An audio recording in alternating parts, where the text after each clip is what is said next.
going on, Westside Church family? Brother Austin here. Just wanted to share with you what happened on this day in Passover week. All right, so Passion Week, Passover Week, Holy Week, however you want to call it. This is the week leading up to Jesus's death on the cross and Jesus's resurrection on Sunday, of course. But what happened on Wednesday? Well, we know Sunday he rode into town on the donkey. Then he wept over the city, pronounced judgment to come.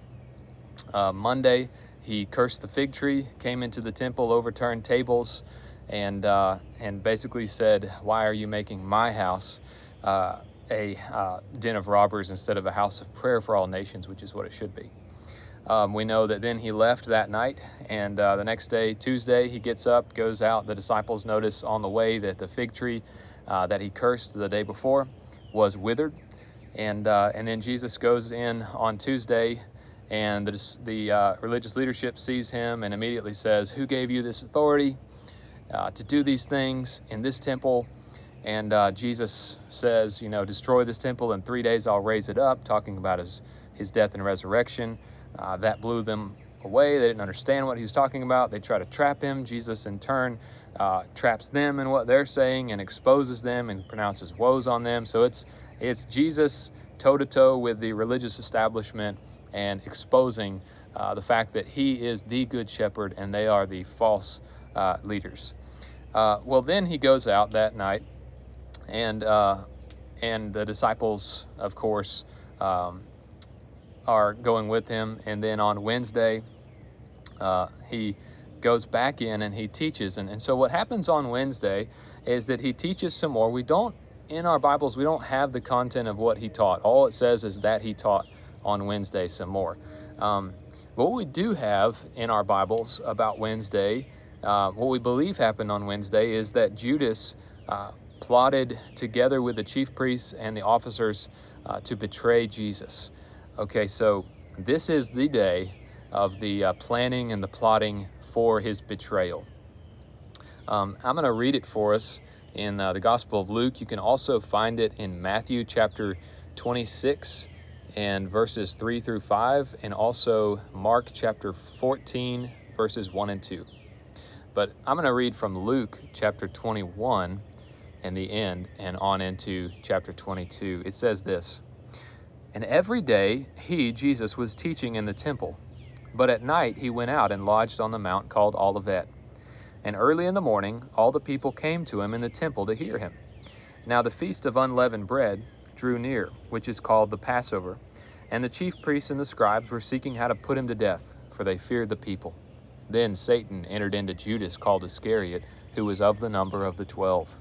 He went away and conferred with the chief priests and officers how he might betray him to them, and they were glad, and agreed to give him money.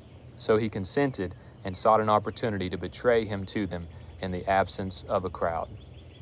Wow, so this is the day of the plotting and planning for the betrayal.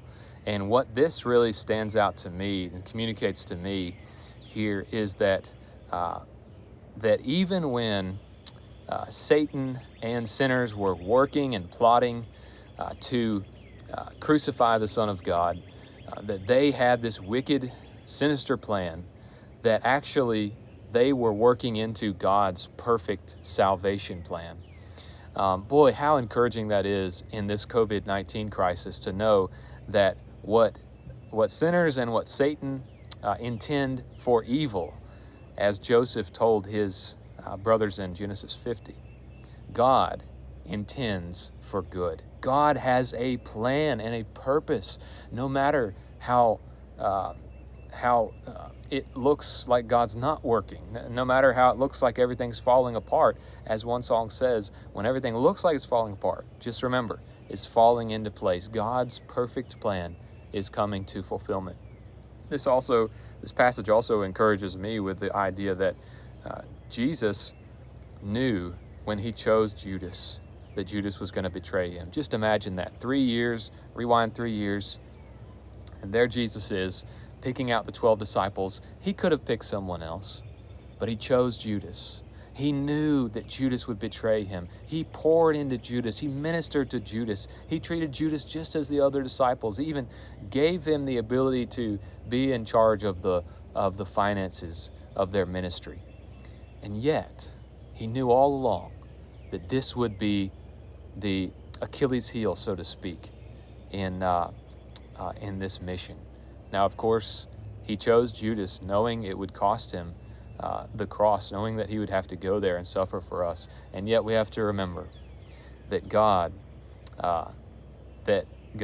works even through the evil that seems to be going on in front of our eyes, that there is an invisible God, that he is at work to accomplish his purposes, and also that we have a God who is so gracious and compassionate towards people who do not deserve it one bit, that he willingly poured into Judas, that he spent time with him, and that he willingly chose him, laying down his own wants and wishes so that he could accomplish his Father's plan of dying for sinners and rising from the dead. This wasn't just the Father's plan, of course. This was Father, Son, and Spirit's plan from eternity. But Jesus, knowing what it would cost him, chose Judas. Let that be an encouragement to you today, that we have such a Savior. And I pray that you will grow in your love for him this week and even today, that you would serve him with all your heart and soul and mind and strength.